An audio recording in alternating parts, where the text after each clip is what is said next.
Welcome to the Shepherd's Pie, a slice of hope to raise faithful kids, where we focus on topics that impact young people today. I'm Antony Barone Kolenc.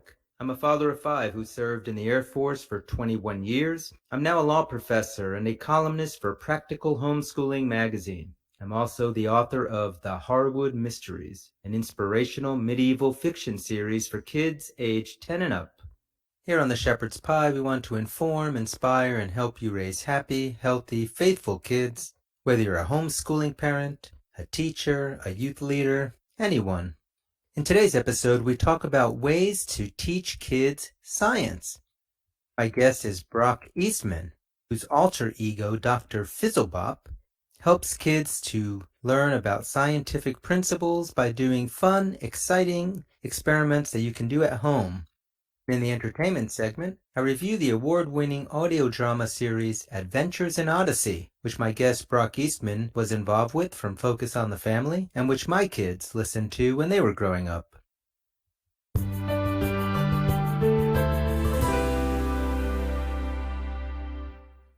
It's difficult for parents to teach kids science and scientific concepts. Sometimes they're difficult, they're hard for even parents to understand.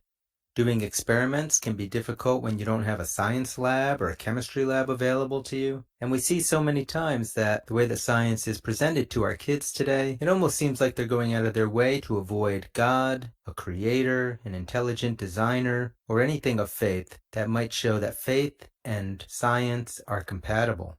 To the contrary, they seem to want to conclude that faith and science are at odds with each other. My guest today, Brock Eastman, has found a way to bring science to kids in a fun way in the comfort of your home using ordinary ingredients in a way that will link science experiments back to faith concepts, trying to marry together both faith and science in a way that kids could integrate and appreciate.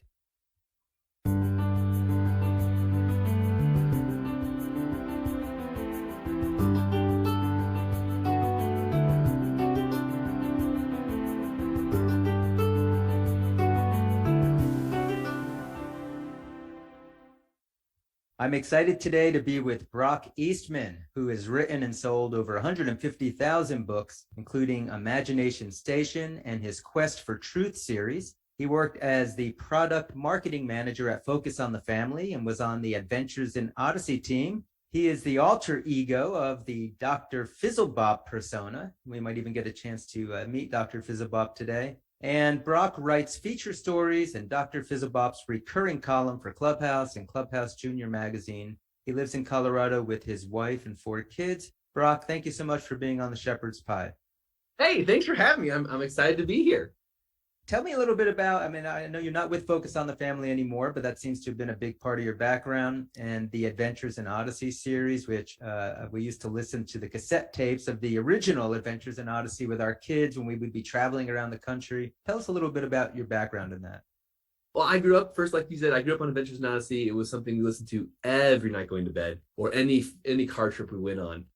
Then in 2009, I had the opportunity to go work for them, and I started in product marketing, and that's where my degree is. I was part of the relaunch of the brand when we redesigned the characters, Eugene and Connie and Whit, and to some excitement and to some maybe some disdain from some fans long term. But it was a lot of fun to be part of that and to feel like it was a new era for Odyssey. At the end of my time at Adventures in Odyssey, I was a producer and launched the Odyssey Adventure Club. And that is the streaming service where you can listen to every Adventures in Odyssey episode ever created on their website. So it's pretty fun. It was a great thing. I still appear on the Odyssey podcast. And so that's been a lot of fun to have that long relationship with them. Wow, that's awesome. And I understand we also have something in common. You have a middle grade series of books. Could you tell us a quick thing about that? Yeah, this is my The Quest for Truth series, and it's with Focus on the Family and P&R Publishing. And it's about these 4 kids whose parents are kidnapped, of course, but it's set in space, in sci-fi. And I grew up liking Indiana Jones and Star Wars, so there's some influences from space and sci-fi, but archaeological, going into ruins. And so I have to unlock these clues to try to find their parents, but also to unlock kind of what the history is. So like this place called Earthsprung, where is this origin that they're trying to find and get back to? And it's a planet, of course. So it's just a lot of sci-fi fun. And there's 5 books, and they got bigger and bigger as I wrote. As you know, it's really hard to control that story sometimes, and your characters start talking to you. So I listen to what they say. Yeah, I just finished up book 5, and it is the longest of the of the 5. But not by much. I'm pretty disciplined in how I write these things. But nowadays, I understand you are really fully engaged with Dr. Fizzlebop, as you call him, your alter ego. Can you tell us a little bit about who Dr. Fizzlebop is and what inspired you to create him? Yeah, absolutely. I'm a dad first of 4 kiddos. And so part of my desire in bringing Dr. Fizzlebop to life has always been about just engaging with my family and my kids. Dr. Fizzlebop allows me to do that in a way, but I'm hoping it'll allow parents to do that too. And so I've been writing for Clubhouse and Clubhouse Junior Magazine for, I don't know, since 2009 or 10, off and on. And I sat down with Jesse Floria, he's the editor there, and said, what kind of, do you need any recurring columns, anything that you need that would be ongoing? And he goes, give me some ideas. And so I threw out this science column called Dr. Fizzlebop. And it was just going to be an experiment, really simple, in Clubhouse Junior. And so they said, yeah, we like that. And so about every few months, starting in about 2016, they were running a Dr. Fizzlebop column.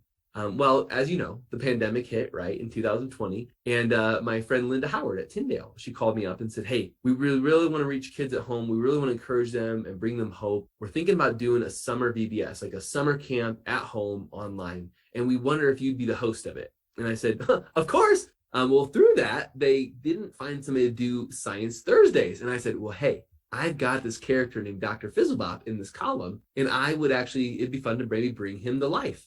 And so in my hometown middle school, I took over one of the classrooms and we put up a set for the first, well, it's just a table, actually. It's just a table and a camera for the very first ever Dr. Fizzlebop experiment.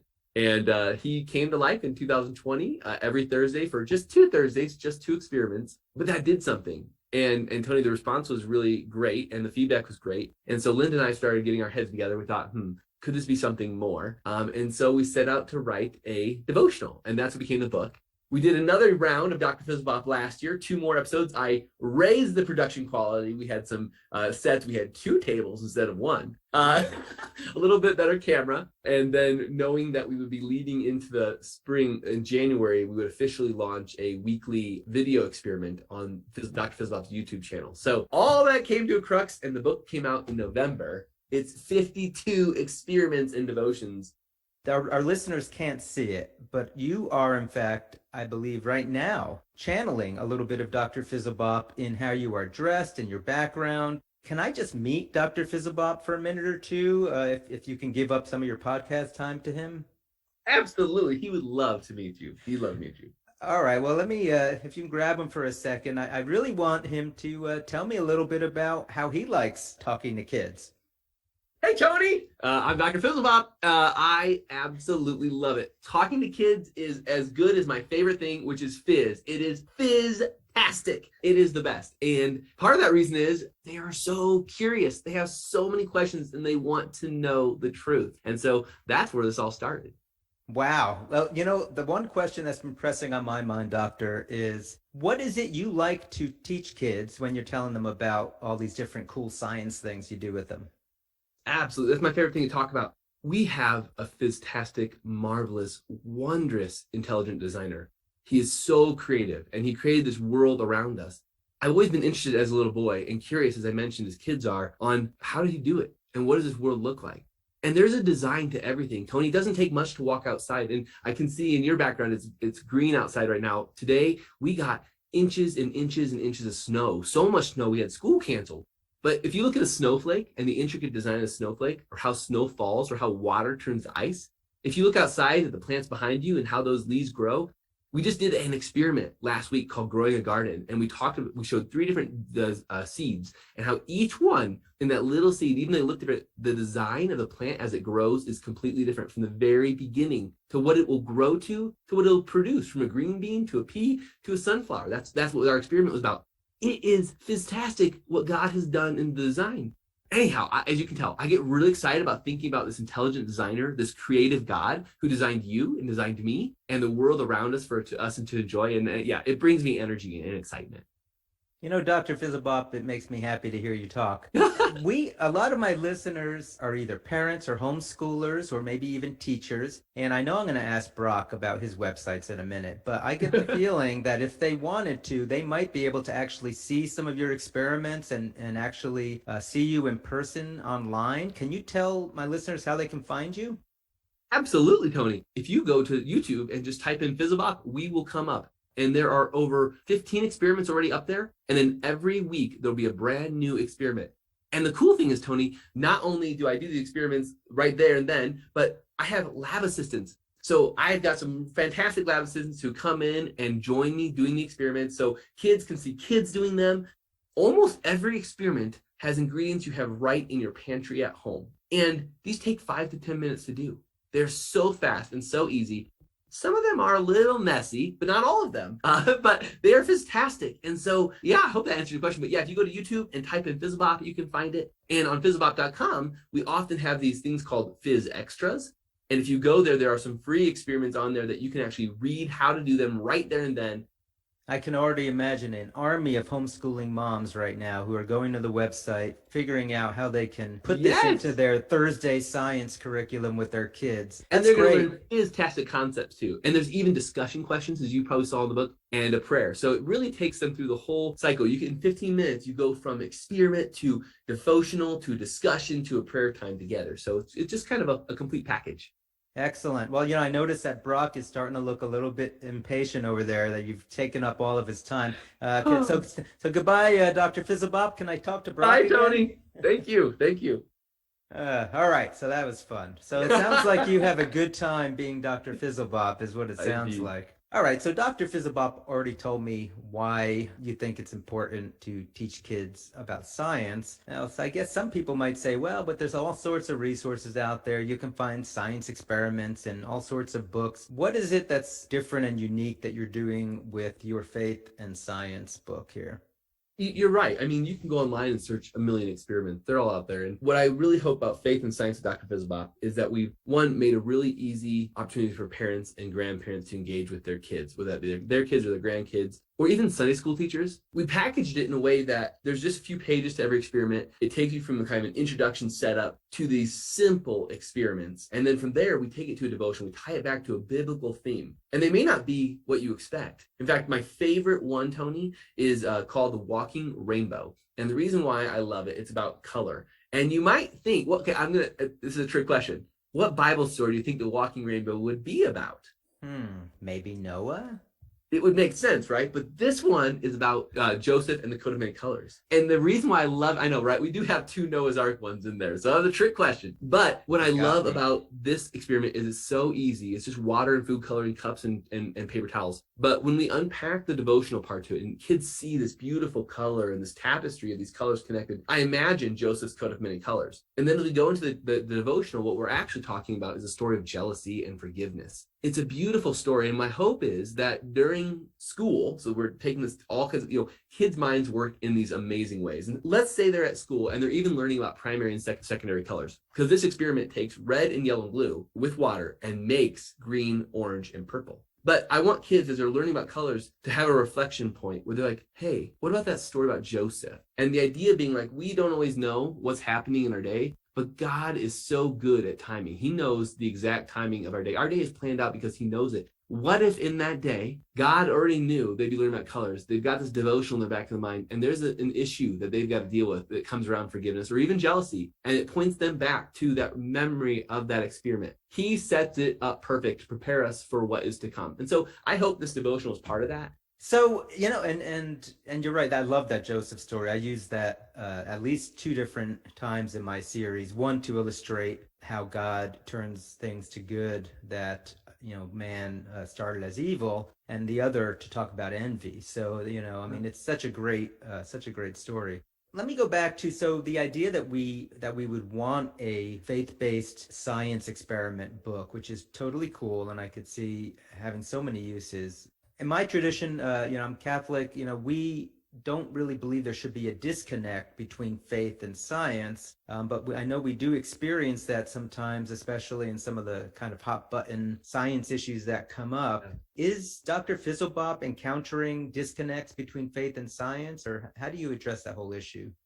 Part of this is coming from the perspective of, again, the audience being kids. The approach here is to empower kids early on to take on those STEAM careers, because they are gonna hit those moments where somebody's gonna say to them, you cannot believe in a God and also be a scientist. You can't believe in God and go into what's so hot right now is space exploration right now. Like, you can't believe that and think that these planets were created by an intelligent designer. But what I want kids is to build a foundation. So as they start to build that foundation of these scientific concepts tied directly to what we know from our great creator, that it becomes part of who they are, part of them, and that they'll have such a strong belief that they'll have the foundation they need to talk about that not only just by saying, well, it's because it's in the Bible, but unpack it. Maybe their fellow scientists who are unbelievers understand why they came to that conclusion, that there has to be a creator and intelligent designer. Sometimes I joke, Tony, and this may not be true, but I feel that it's actually easier for me to believe in this wonderful creator than it is for me to believe in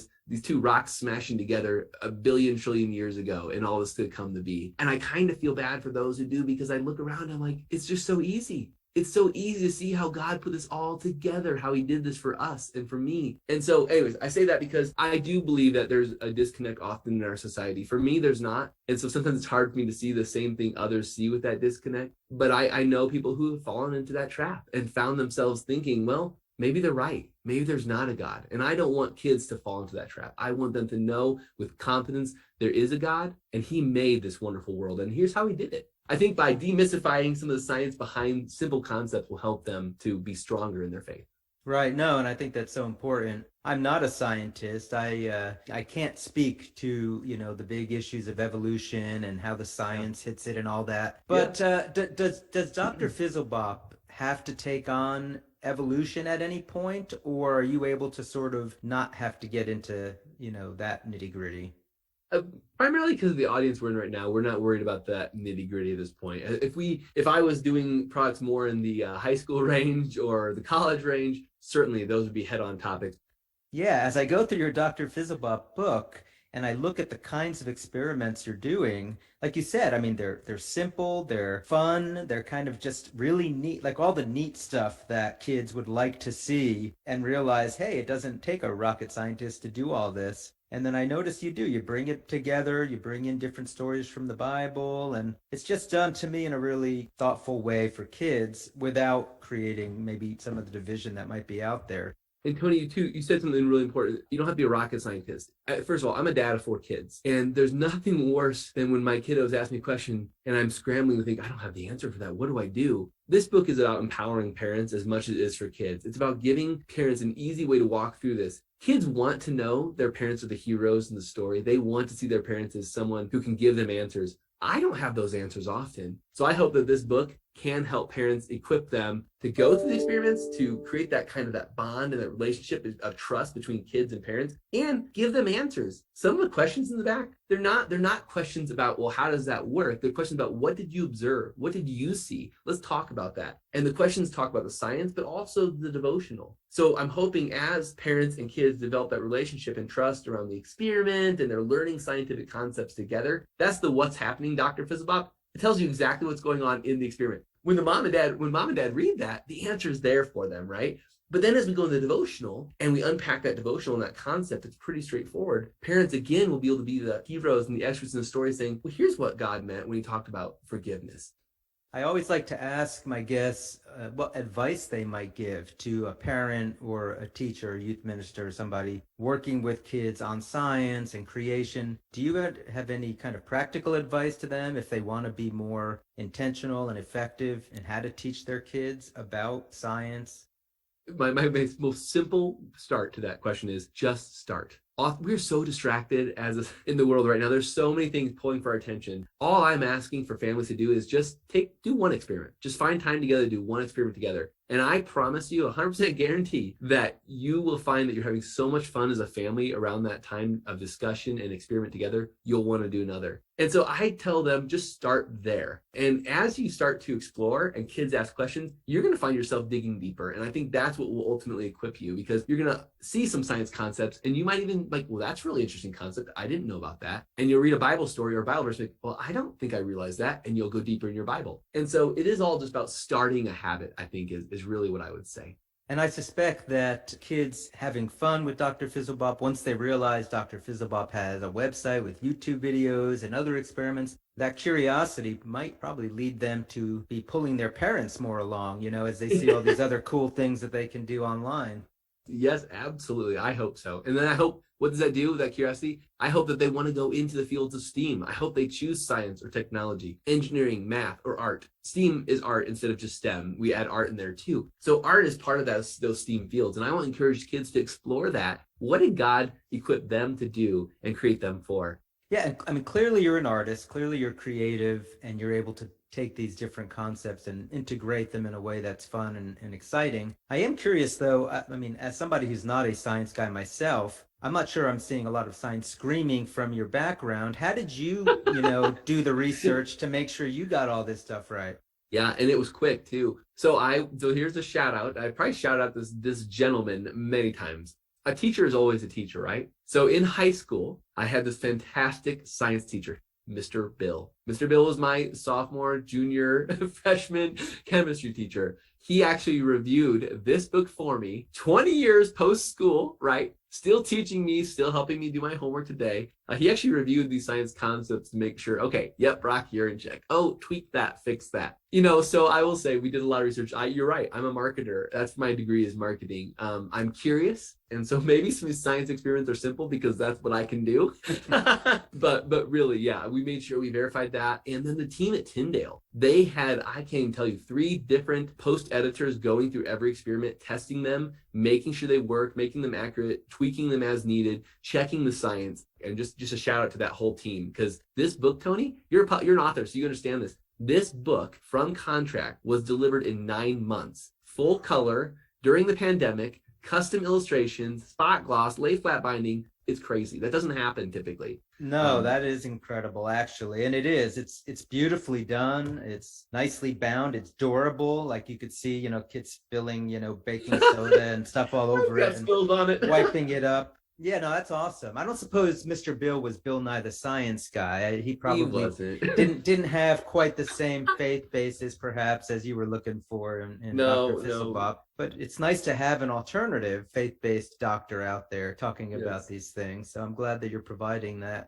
Tell us again, if people want to find Fizzlebop online, and then also, how can they find you and some of your other series online? You can go to brockeastman.com, and that's BROCKEASTMAN.com. And so if you go there, you can get to all the Fizzlebop resources. You can get to my other books. So that's my website. I'm on Instagram and Facebook and Pinterest and Twitter, of course, as well. And LinkedIn, if you're a professional, feel free to connect with me there. Brock, I really appreciate you coming on the show today. This is exciting stuff, and I'm really glad that there are these resources out there for parents and teachers to make it simple and yet bring together faith and science in a way that is fun. So thank you for that, and thank you so much for coming on the show. Oh, Tony, thank you so much. I can't wait to read your series too. I'm excited about that, and my kids are going to love it, I'm sure. So thank you for having us.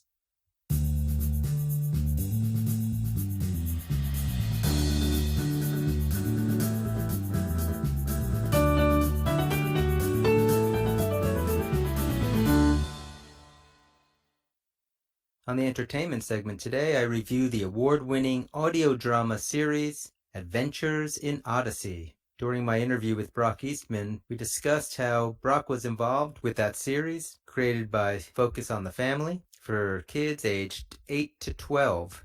I think this is a great series for kids and for the entire family to listen to. I remember when my kids were younger, we used to listen to the original Adventures in Odyssey. We had it on cassette tape. We used to listen to it all throughout our travels. We really enjoyed it. The episodes were interesting. They always covered topics that were of relevance to kids, teaching good values, but done in kind of a really interesting storyline where you get to know the characters. I went and listened to a few of the new episodes. on the adventuresinodyssey.com website, and boy has that really grown since we were listening to it. They've got a club, they've got a podcast. You can actually subscribe now and have access to all of the episodes, and there are hundreds and hundreds of these episodes that otherwise you would have to buy. Listening to it today, it still seems to have some of that same great family values, interesting storylines and dialogue. The episodes definitely teach Christian values from a biblical worldview, but there's nothing subtle or nuanced about the Christian message in this rebooted version of Adventures in Odyssey. It definitely has a strong Bible-based feel that, of course, you would normally associate with a wonderful Christian organization like Focus on the Family. And because the series involves teenagers, there does seem to be a lot of teenage drama between the characters, as you might expect in a high school setting. And definitely kids who are in the age range that they're focused on, 8 to 12, I think would really relate to the characters, although the characters are a bit older than that. Even though the series seems to focus on older teenagers mostly, interacting with each other and with adults on faith-based issues that are more mature, it's presented in a way that an 8 to a 12-year-old would probably appreciate some of the storylines and the dialogue and some of the back-and-forth drama that accompanies the teenage years. In some of the more recent episodes, one of the main characters, Olivia, is struggling with her faith and seems to be doubting the existence of God and questioning whether she should be an atheist. And so you can see there's definitely a lot of discussion between the characters trying to explain to her why God is real and should be part of our lives. And it is done from a very strong Christian viewpoint, for sure. The series itself is still done in an interesting way, acted out well with plenty of interpersonal drama that would likely keep kids interested in the storyline even if they weren't themselves particularly religious. Because these are broadcast over the radio, you can hear the latest episodes free on the adventuresinodyssey.com website, but if you really wanted to have access to the whole series, you would wind up paying a monthly fee, as with many other streaming services out there. So check out adventuresinodyssey.com if you want your family to listen to an audio drama, something they can listen to especially in the car where they don't have their devices and videos in front of them, or even maybe just around the house, sitting around the couch as a family or the dinner table while the family's eating dessert. And that's adventuresinodyssey.com.